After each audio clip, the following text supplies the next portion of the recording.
Viral clip. After she made a foul play, Griner appears to mouth something rather controversial. It might be, though we don't know, trash and possibly fucking. Brittney, a few weeks ago, you fouled out of an Indiana Fever game. Cameras caught you saying something on the bench. It's hard to tell what you said. Can you tell us what you said? I remember fouling out, being mad. I remember fouling out on the lead. Brittney Griner may have just pulled off the most convenient case of memory loss in recent sports history. 3 weeks after a viral clip surfaced showing her allegedly making controversial remarks about Caitlin Clark, Griner now claims she can't recall what she said. But here's a kicker: she remembers everything else about that exact moment on the court. The selective amnesia is raising eyebrows, and the hypocrisy is about to be exposed in a way that could shock even her biggest defenders. So the question is, did Griner truly forget her own words? Or is this the most blatant case of conveniently timed forgetfulness we've ever seen? Let's break down the facts because they're too absurd not to. 3 weeks ago, during a matchup between the Atlanta Dream and Indiana Fever, Griner fouled out of the game. As she walked off, cameras appeared to catch her making a remark that immediately ignited backlash. I believe it was Howard driving to the basket. They said I put my hand in, but hey, never really had to look at the shady, so. But what did you say? I really can't remember what I said, honestly. If I showed you the video, would that help? No, it wouldn't help. It wouldn't help?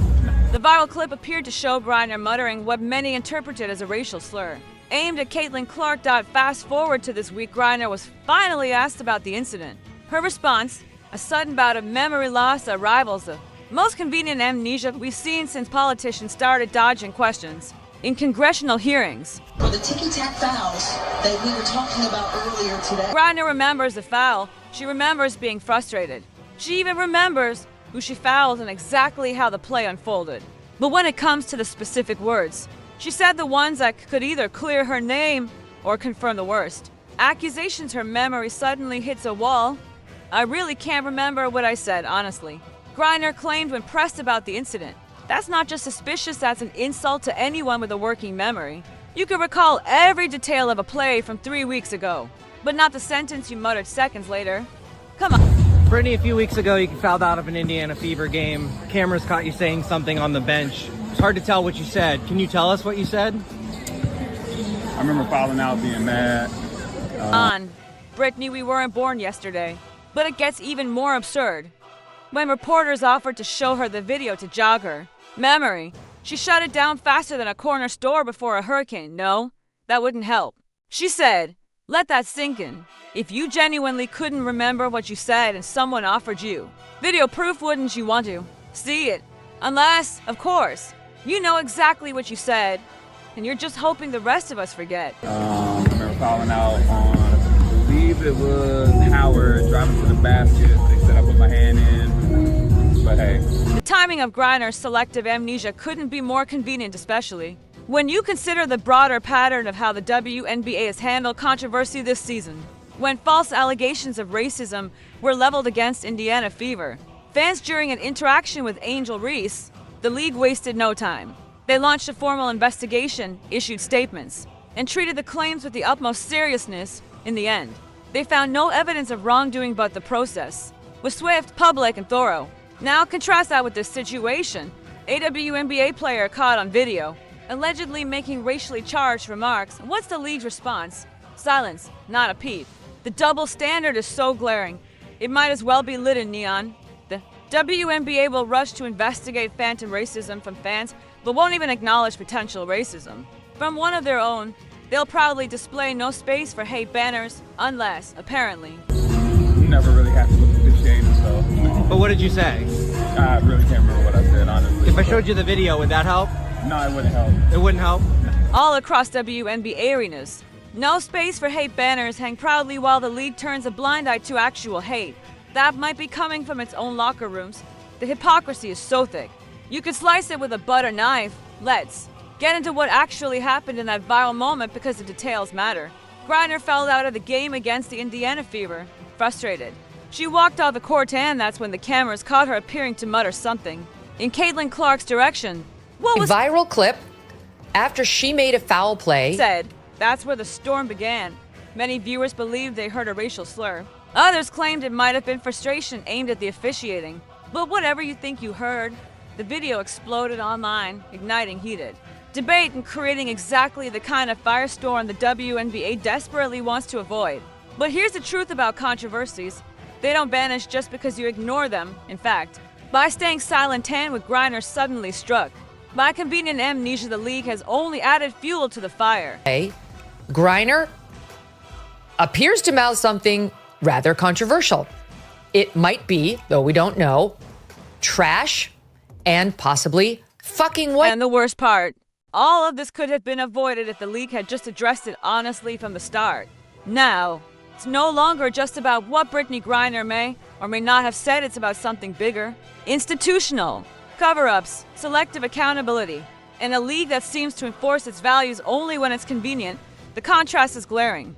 When Caitlin Clark gets hit with multiple flagrant fouls, silence. When she's clearly being targeted by opposing players, no investigations, no public statements. But when unproven accusations are made about fan behavior, the WNBA springs into action. The pattern is clear. Some players get protection, others get punished or ignored. And that kind of favoritism doesn't just damage credibility, it destroys it. Fucking white girl. Others have suggested it might be trash and fucking whack call. We don't know what she's mouthing, but she seems to. Griner's refusal to watch the video is especially telling. It suggests a consciousness of guilt. Disguised as avoidance, innocent people don't shy away from evidence that might exonerate them. They seek it out, eager to clarify the facts and provide context. It's the guilty who dodge evidence like vampires fleeing sunlight. Equally troubling is how the media has handled the situation. Most outlets have completely ignored the incident, despite the existence of video footage and multiple eyewitness accounts. Only Outkick had the integrity to directly question Griner about it, as silence from others.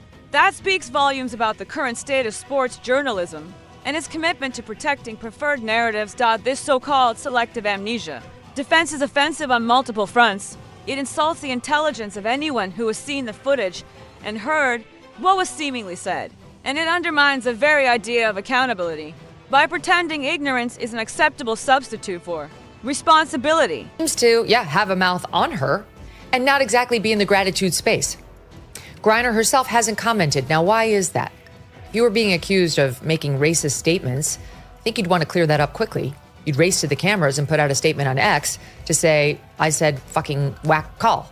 I didn't say effing white girl. But she's not. She's apparently claiming convenient memory loss in response to serious allegations is not just disingenuous. It's an insult on multiple levels. It disrespects players who have faced real consequences for their words and actions without the luxury of blaming. Amnesia. From a psychological standpoint, the behavior is textbook. When people are caught red-handed, they often resort to denial or deflection. But selective amnesia is a rarer, more calculated response used when someone knows they're guilty, but can't risk admitting it. Griner's reaction fits this pattern perfectly. What makes the situation even more troubling is a larger backdrop of racial tension that has followed Caitlin Clark throughout her WNBA career. She has endured targeting, cheap shots, and glaringly unequal treatment from players and referees alike. The potential addition of racial slurs to that pattern would only deepen the sense of injustice and reinforce the perception that she's being singled out in ways the league refuses to acknowledge. Apparently totally comfortable letting those allegations linger. Maybe she's worried that the people on the bench or the people right behind her had a recording going. You know how people do? They record the game. They want to show their friends that they were there. Maybe she's concerned that if she comes out and says it's one thing, there might be proof that it was something else. We don't know because she's not speaking to it. This marks a serious escalation, one the league can't simply brush aside with selective memory. The backlash to Griner's conveniently timed memory lapse has been swift and justified. Social media is overflowing with ridicule, pointing out the absurdity of recalling every detail except the one that matters most. The jokes practically write themselves, remembering fouling out, but not what was said during the foul. It's like claiming you ordered food but can't recall what you ordered. The WNBA's institutional response speaks volumes about how it handles uncomfortable truths, especially when they involve its own players. When external forces threaten the league's preferred narratives, they act quickly. But when the threat comes from within, silence prevails. They're quick to condemn fan behavior, yet turn a blind eye to possible misconduct from players. They promote inclusion in speeches, while quietly excluding certain athletes from equal treatment. But the news was just announced that WNBA TV ratings are down more than 50% since Caitlin Clark's injury. And it was also reported that the Indiana Fever television viewership. Griner has spoken out against discrimination in all its forms, but when confronted with allegations that she engaged in the very behavior she claims to oppose, her memory suddenly goes blank. The hypocrisy would be shocking if it weren't so. Predictable. The timing of her amnesia raises red flags for several reasons. 3 weeks is more than enough time to prepare a response, consult legal advisors, and coordinate with league officials, and yet, her final explanation amounts to a vague "I don't remember." That kind of answer doesn't suggest innocence. It suggests that a truthful account would have been even more damaging, both to her personal image and the league's carefully curated narrative. Meanwhile, the video evidence remains publicly available for anyone willing to scrutinize it. Lip reading. Experts could offer a conclusive interpretation, but neither Griner nor the WNBA shows any interest in that level of transparency. Stephanie White made made a statement on that today. When the league chooses to investigate based on who is involved rather than what actually happened, it undermines its own authority. Allowing players to dodge accountability through conveniently timed memory lapses sets a dangerous precedent. One that's likely to backfire the next time controversy arises. The double standard becomes glaring when compared to how male athletes are treated.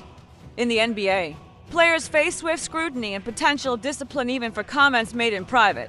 Yet WNBA players, even when caught on camera making questionable statements, are afforded the luxury of the amnesia defense and shielded by institutional silence. Like this, a truly remarkable sports story continues. Now, we've gone over the Caitlin Clark effect, and I've also been one who has compared Caitlin to the likes of Tiger Woods just purely on her impact that she's had on the WNBA. But this news is alarming for the league, and it's alarming for the... What makes the situation especially revealing is how obvious the evasion appears to the average person.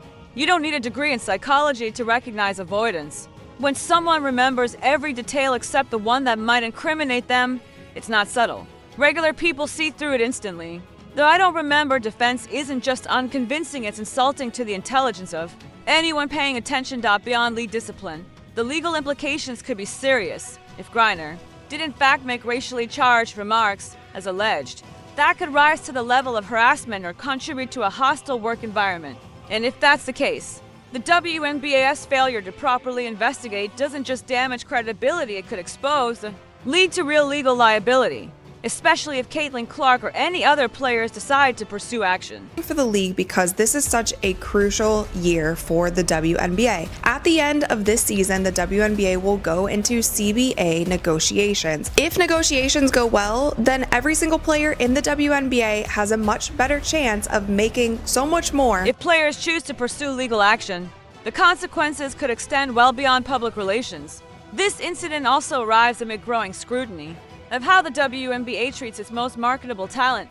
Caitlin Clark has brought unprecedented visibility and revenue to the league, yet she's endured more on-court targeting and received less institutional protection than players who contribute far less to the league's success. This situation is yet another example of that troubling double standard. The so-called amnesia defense has become a meme for a reason. It's transparently self-serving and downright insulting to anyone expected to take it seriously. Professional athletes are known for their razor-sharp recall of game details and emotionally charged moments. The ratings are bad, but they're just down a lot, a whole lot. So we're going to look at that, and wow, I saw those numbers and was like, holy hell. It stretches credibility beyond any reasonable limit. The WNBA's institutional silence speaks volumes about its true priorities. The league will swiftly investigate phantom instances of racism when it involves players they favor, yet ignore. Blatant signs of potential racism when the victim doesn't fit their preferred narrative. That's not justice. That's not equality. It's selective enforcement driven by politics, not principles. The passionate reaction from fans isn't just about this one incident. It reflects deeper, long-standing frustrations with how the league conducts itself. People are tired of double standards, tired of strategic memory loss, and tired of watching their support for the game be met with inconsistency, hypocrisy, and silence. Kathy Engelbert, WNBA commissioner, You got your ears on. I mean, what's the F around and find out? You're finding out. Rat shit. The pattern is clear. Favorite players get targeted and the league looks the other way. Griner's selective memory encapsulates everything wrong with institutional protection, where preserving a narrative takes precedence over truth and accountability. Just as troubling as the media's reluctance to pursue the story with any real rigor. When uncomfortable truths threaten the prevailing narrative, most sports outlets fall silent. They'd rather avoid controversy than risk being labeled problematic for asking fair, necessary questions about potential misconduct. And let's be honest, the psychological profile of someone who recalls every detail except the one that could incriminate them is well documented in both legal and psychiatric contexts. Extremely hard. Look back at the referee like, damn, you didn't just see me get annihilated. In psychological literature, it's called selective amnesia, defense mechanism often used by individuals who know they're guilty, but hope to dodge consequences through plausible deniability. Griner's response fits this pattern to a T. The damage to the league's credibility goes far beyond this single incident. It sets a precedent, one where players can sidestep accountability simply by claiming they don't remember.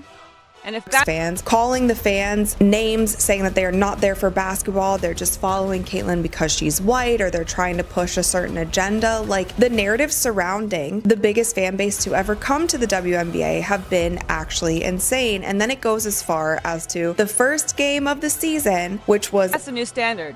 Why should anyone expect honest answers from the league moving forward if the WNBA is willing to investigate imaginary racism from fans, but turns a blind eye to potential racism from players? How can it be trusted to uphold the values of equality it so often preaches? The backlash has been swift and severe, and rightly so. Fans recognize deception when they see it. Social media is saturated with commentary highlighting the absurdity of selective amnesia and the league's apparent willingness to participate in a cover-up. Was at Indiana against the Chicago Sky. Right after that game, they opened an investigation once again into the fans, where they found nothing, but the damage had already been done at that point. If some of these things happen just one time here and there, or there's one certain media person... The memes and jokes practically write themselves, because when someone claims to remember fouling out, but not what they said while fouling out, it's comically convenient. The ultimate irony is that Griner's amnesia defense has only made this story bigger and far more damaging than a moment of honest accountability ever would have.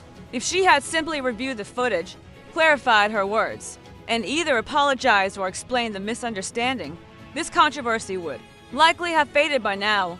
Instead, her transparent avoidance has turned a fleeting incident into a broader indictment of how the WNBA handles controversy with institutional cover-ups, selective justice, and protection of preferred narratives.